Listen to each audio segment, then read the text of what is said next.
এ চাকরিতে প্রবেশের বয়সীমা 35 শিক্ষার্থী সমন্বয় পরিষদের আমি হলাম আহ্বায়ক আর সদস্য সচিব হলো রাসেল।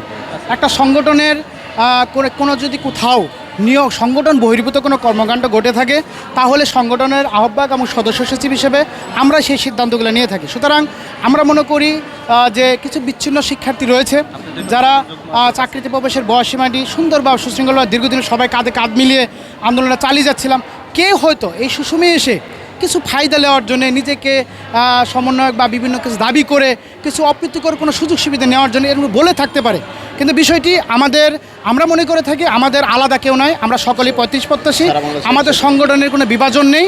এই সংগঠন দীর্ঘদিন ধরে চলে আসছে হাঁটিহাঁটি পাপা করে। আমি শরীফুল হাসান শুভ এবং সদস্য সচিব এখনও এই আন্দোলনের সাথে সম্পৃক্ত থেকে দাবি বাস্তবায়নের সর্বোচ্চ প্রচেষ্টা চালিয়ে যাচ্ছি। কেউ যদি সংবাদ সম্মেলন বা কোনো কিছু বলে থাকি, এটা তার ব্যক্তিগত, এটা আমাদের সংগঠনের পক্ষ থেকে কিছু না। যখন আমরা এই আন্দোলনে সম্পৃক্ত হই তখন গত সরকার ছিল, আপনারা জানেন যে তারা যা মনে করতো তাই করতো। ওই সরকার যখন থাকে তখন আমরা দাবি বাস্তবায়নের কৌশল হিসাবে, যেমন এখন আমাদের ব্যানার হয় বৈষম্য বিরোধী দেশ, যারা শহীদ হত্যা হয়েছে তাদেরকে নিয়ে। আগামীতে যদি বিএনপি ক্ষমতা আসে তারই জিয়ার ছবি থাকবে। এটাগুলো হলো দাবি বাস্তবায়নের কৌশল হিসেবে আমরা সরকারকে, সেটা খুশি বলেন দালালি বলেন যেভাবে বলেন, আমরা আমাদের জনমত পাশাপাশি কৌশল পাশাপাশি সরকারকে প্রেশার দিয়ে আমরা দাবিটি বাস্তবায়ন করার জন্য বিভিন্ন সময় আমরা এই পলিসিগুলো নিয়ে থাকি। সুতরাং তারপরে আমরা আস্তে আস্তে এই দাবিগুলোতে বেরিয়ে এসে দুটো দাবি থাকে, সেটা হলো আমাদের নামে যে সরকার বিগত সময় মিথ্যা মামলা দেয়, মিথ্যা মামলা প্রত্যাহার এবং চাকরিতে প্রবেশের বয়স 35। ইতিমধ্যে বর্তমান সরকার আমাদের প্রথম যে দাবিটা সেটা হলো মিথ্যা মামলা প্রত্যাহার, সেটা ইতিমধ্যে তারা প্রত্যাহার করে দিছে। এখন আমাদের দাবি হলো চাকরিতে প্রবেশের বয়সীমা 35। চাকরিতে প্রবেশের বয়সীমা স্থায়ীভাবে বৃদ্ধি করার লক্ষ্যে আপনারা জানেন দীর্ঘদিন ধরে রাজপথে লড়াই সংগ্রাম চালিয়ে যাচ্ছে।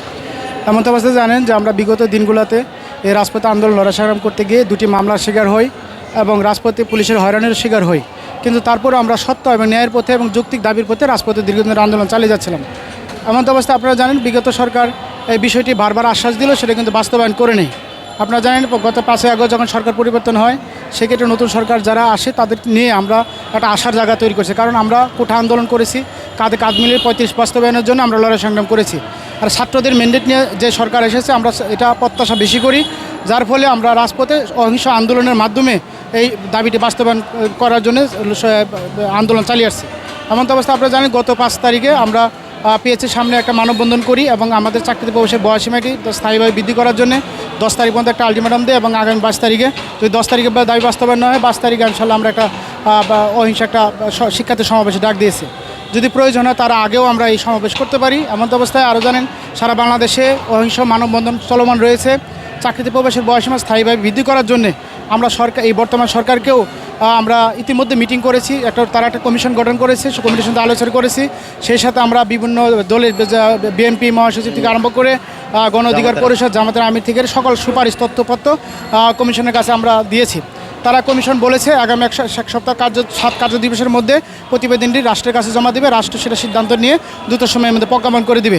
এমন অবস্থায় আমরা অনেক আশাবাদী এই সরকারের কাছে। অতীতের আশ্বাসে আমরা আশ্বাসিত হয়েছিলাম, কিন্তু পরিশেষে বিষয়গুলো যদি বাস্তবায়ন হয়নি, তারপরও আমরা যতক্ষণ পর্যন্ত প্রজ্ঞাপন না হচ্ছে ততক্ষণ পর্যন্ত আমরা শিক্ষার্থীরা শান্তিপূর্ণ আন্দোলন মাঠে চালিয়ে যাব।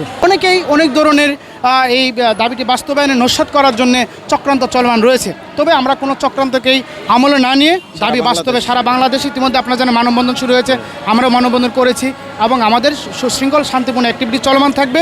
এবং যারা এই আন্দোলনটাকে নস্যাৎ করতে চায় বা আন্দোলনটাকে বিতর্কিত করতে চায়, আমাদের চাওয়া 35 সেটাকে অন্য চাওয়ায় নিয়ে তারা যদি ডাইভার্ট করতে চায় তাহলে ছাত্র সমাজের সাথে প্রতারণা শামিল হবে বলে মনে করি।